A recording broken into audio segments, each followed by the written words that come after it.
Lately, Taiwan-China tensions keep rising in the headlines, right? But one historical figure quietly shapes how both sides talk. The moment you point at Taiwan on a map, the story shifts. Because one man once flipped this island's fate. His name is Zheng Chenggong, also known as Koxinga. Hero, conqueror, pirate, it depends on who's speaking. People say he drove the Dutch out of Taiwan. Wait, Dutch in Taiwan? That question is our doorway. This story keeps whispering one phrase: real China. Who gets to define what real means anyway? So let's jump to the 17th century, to a salty port where borders blur and identities collide. Our first scene is near Nagasaki, in a trading port where sailors, merchants, and spies share the same streets. Zheng's mother is remembered as Japanese. From birth, he stands on a border that never stays still. His father, Zheng Chenggong, isn't just a merchant. He controls routes, men, weapons, and rumor itself. On the sea, money is only one current. Information, guns, and loyalties flow too, faster than laws. Young Zheng moves toward Fujian, learning Chinese order. Schools, rituals, brushstrokes, and the weight of tradition.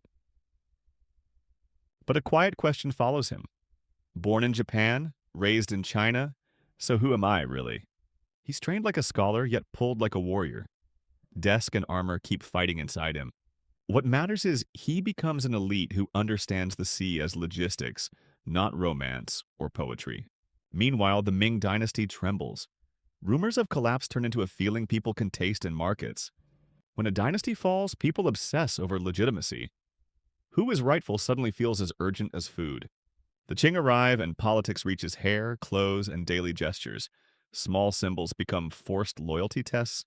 For Zheng, loyalty isn't abstract ethics. It becomes identity itself, something he grips tighter when frightened.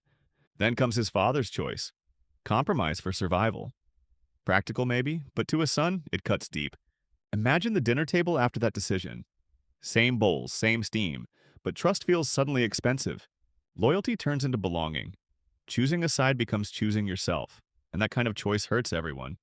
A fleet looks glorious, but it must eat. Each ship means thousands of mouths and endless ledgers. Slowly, systems replace feelings.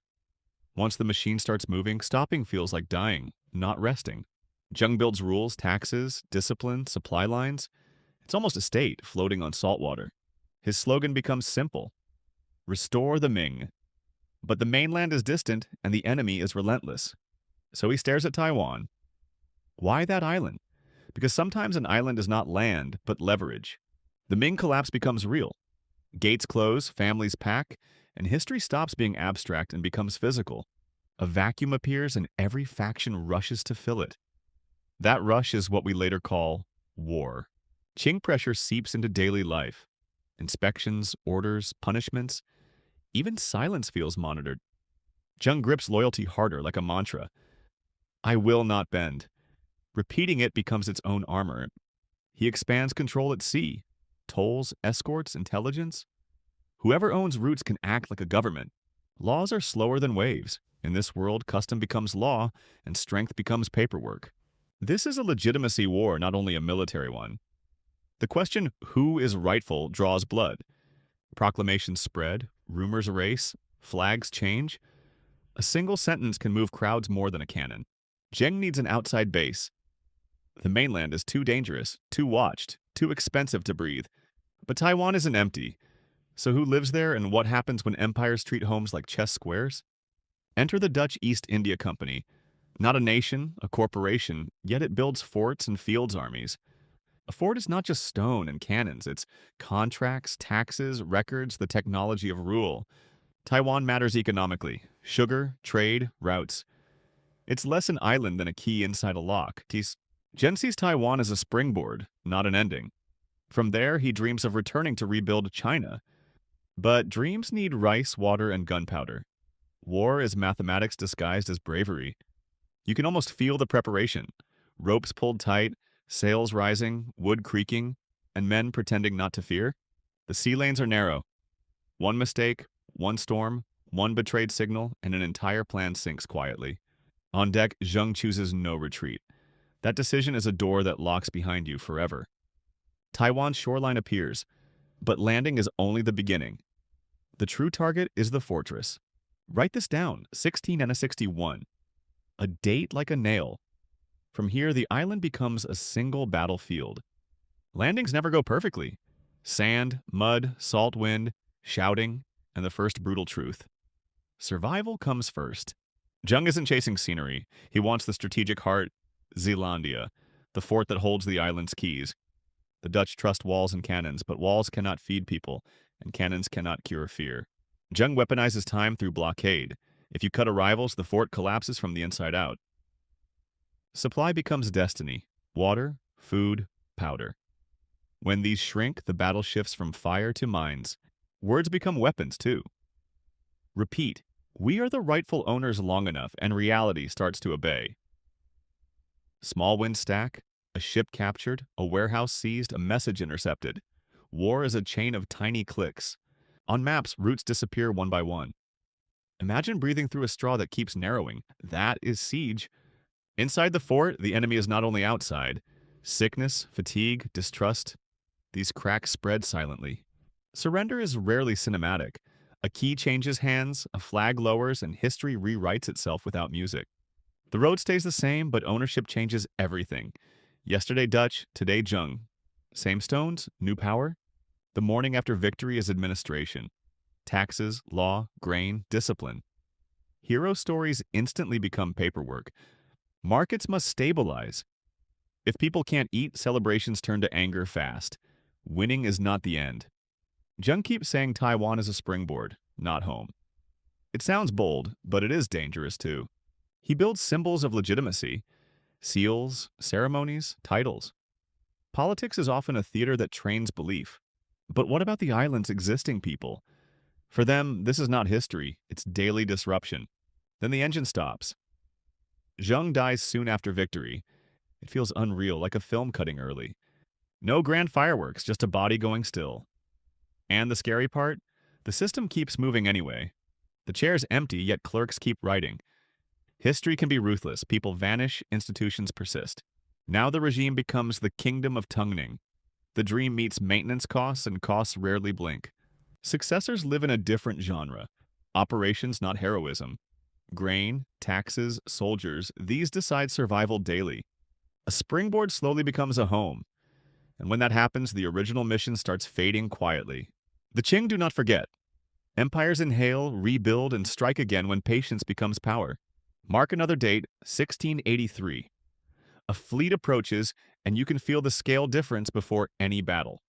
This is not a close duel. It's weight classes. Momentum belongs to the larger machine. That's the tragedy. Taiwan is absorbed into Qing order. The flag changes again, and the island learns how little choice it has. Yet Zheng's story survives. Memory lasts longer than armies, and politics loves reusable legends. In some mouths he is hero, in others pirate, in others conqueror. Same man, different subtitles. Textbooks and monuments are selective editors. They don't only record the past, they train future emotions.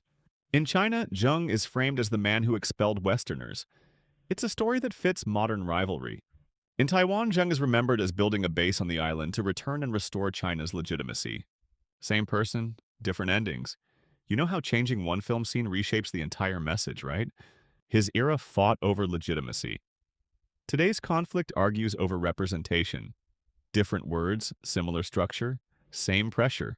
Modern walls are meeting rooms and nameplates. A seat can be as decisive as a fortress gate. Often language fights before weapons. Declarations, principles, red lines, these sentences can block roads.